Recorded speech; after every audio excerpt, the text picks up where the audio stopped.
Eusebia Warikandwa, and I'm at Young Africa.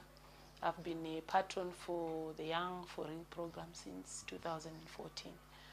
And we've been facilitating dialogues. We've been doing combi dialogues, community dialogues. And in brief, I may just say that we've been involving children in situations that will help them to develop assertiveness and give them information on their sexual and reproductive health rights. And from the time I started, I have seen a lot of change that has, I've seen a lot of change, and this change is positive in the sense that I've groomed confident young people. For example, I went with Monashe. We attended the CASA, and she was very active. She managed to explain the toolkit that we used. She also managed to make sure that the other youths in the Southern African region were aware of the program, and some of them even showed interest. They showed that they would love to have a similar advocacy program in their countries. And also the exposure at the ICASA also boosted her confidence, if I may say, because when we were doing this program at first, she thought it was meant for Epworth, Epworth youths. But when she realized that this SRA-HR issue had to do with even other youths in the region, I saw a shift. She was even more serious, and I saw that the levels of advocacy increased. I worked with Monashe, I worked with Melody, I worked with Felix Mapuzuke, and all of them, I'm happy to say that they've been achievers. They've done some things that we are happy and proud of as Young Africa. They've proceeded, and right now Felix is in university, and Monashe is in vocational training, and Melody moved. She is now doing her upper sixth. And also, I realized that the youths in Epworth didn't have information about their SRA-HR. And because of this program, we managed to reach schools, and peer-to-peer interaction was very productive. It was easy to teach children about their SRA-HR from children, the peer educators. And I am very happy that the toolkit that the children had, it was very useful because it had all the things, the materials that would make their teaching or their peer education of the SRA-HR have great impact. Because of this need to disseminate information, the youths we had also took part in street bashes. And youth and music. After they finished their dancing and their enjoyment, there was always a rights platform. And after that, I strongly feel that it had a very positive impact, because you have other youths out of Young Africa trying to find the patron so that they would get information, or even trying to find the champions. We call them champions. All that were trained in this program, they are called champions. They would try to find them to get more information. And also, we managed to network with all the other stakeholders to the extent that the referral was easy. And that referral also spilled over to involve other youths around Epworth.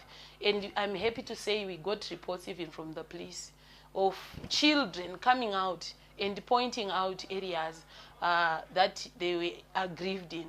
And also, we also had perpetrators being brought to justice because of this strong referral network that the YPSA model had afforded. And further on, we encouraged health-seeking behavior. And this youth interaction also brought about situations whereby the youths would team up and go to the health centers. And I feel that was a positive, especially in our community, because many people, they believe that if you are not feeling well, wait and see what happens to you, then you decide later on. But because of the empowerment and because of the encouragement from this program, you realize that youths also started frequenting the health services and the health centers. And the use of the Staying Safer series was very useful again, in the sense that we could do reading sessions together. And after the reading sessions, you'd realize that some of the pupils were very curious. They would come and say, please, ma'am, may I have that book? I really want to learn more about gender-based violence. I want to learn more about peer pressure. And because it was there, it was documented, it was very easy to give the information to the children. And you know, when one child gets information, it cascades to the rest of the class. And that was a very positive impact. Then we also advocated for behavior change. I remember at one time we went to the notorious booster. I don't know if you have heard about the booster area in Epworth. And I think that dialogue was documented. We even engaged the flesh peddlers to hear their side of the story, and also to talk to them about this this SRHR issue, and to make them aware of the dangers of their trade, and also advocate for behavioral change. And it is interesting to note that we had that dialogue in broad daylight, and we actually managed to have participants from the trade there. And we managed to talk to them even about safer sex practices and a whole lot of issues that I feel appealed to the youth that were engaged in risky behavior. Here at the school, I noticed some changes in the people that we started, the pupils we started this program with. They got to be more assertive, and they would advocate more, and they became even more conscious of their rights, to the extent that the champions were actually the backbone of the institute, in the sense that they would even take assembly points as rights platforms. They would make interesting presentations. They would do dramas, and they would use all sorts of ways to convey what they had learned. And I really feel that was useful. So I think to conclude, I may just say that the Young for Real program was very important to Epworth learners and the Epworth community, because it was a program that was not closed to the school-going youths only. It managed to have a spillover effect and make an impact in the community, because you'd actually have parents asking you about gender-based violence. I heard my child saying this, I'm having this kind of a problem. How can I be held? Then you tell them about the gatekeepers, you refer them to the police, you refer them to the clinic. And I think it's one of the things that we are proud of, if I may say, because before then, there were some issues that would go unreported, but the Young for Real program managed to be an eye-opener and make people know what to say no to.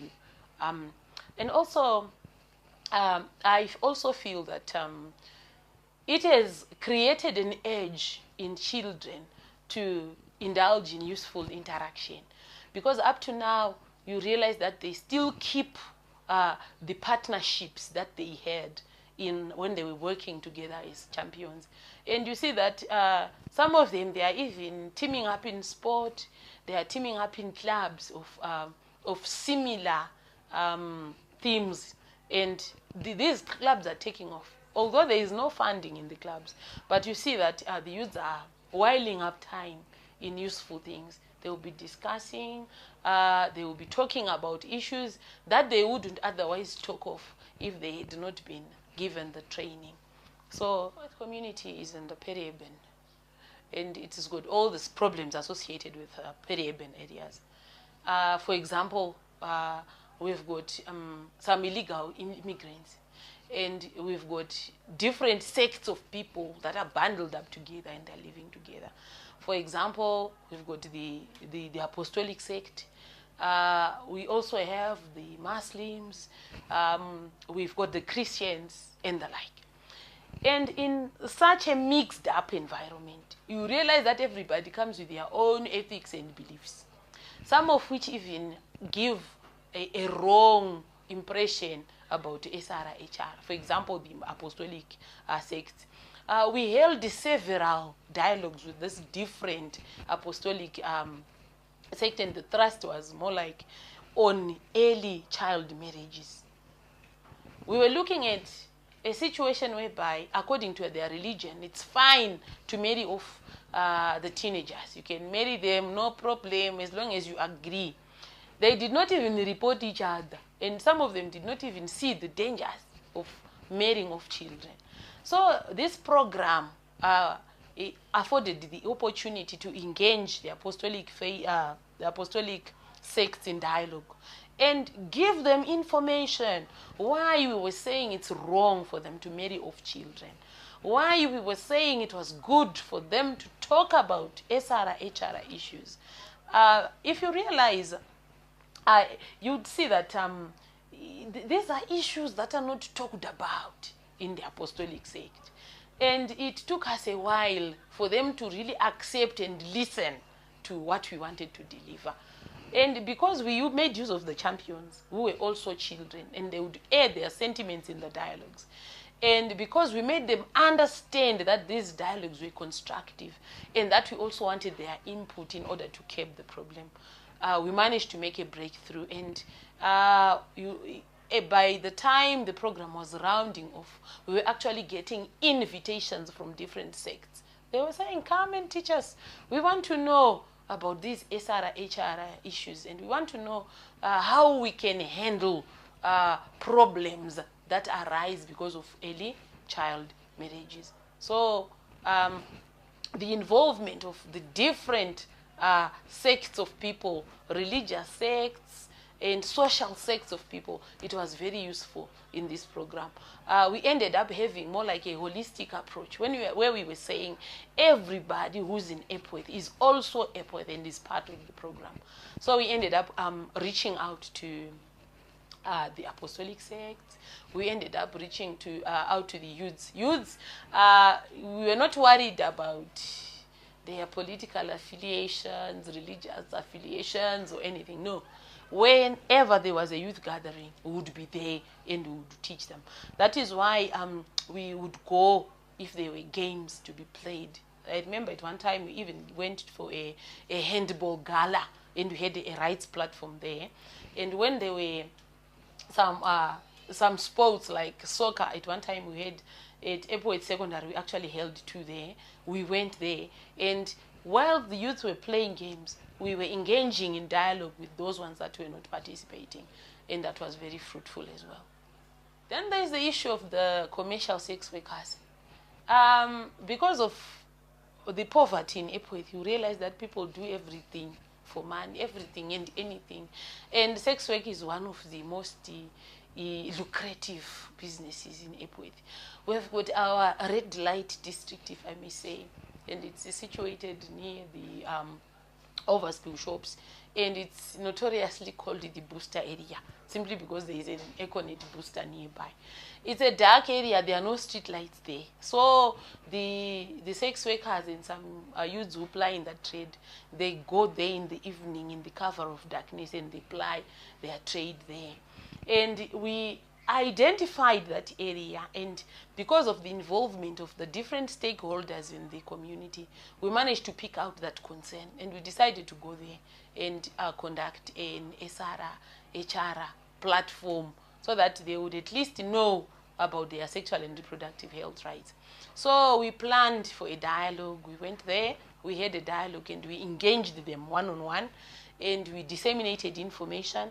And also we had a road show one of these days, and we passed through that area, and we spent about 2 hours in disseminating information and also giving them time to make their own contributions about the reasons why they were in sex work and the dangers that they were getting into.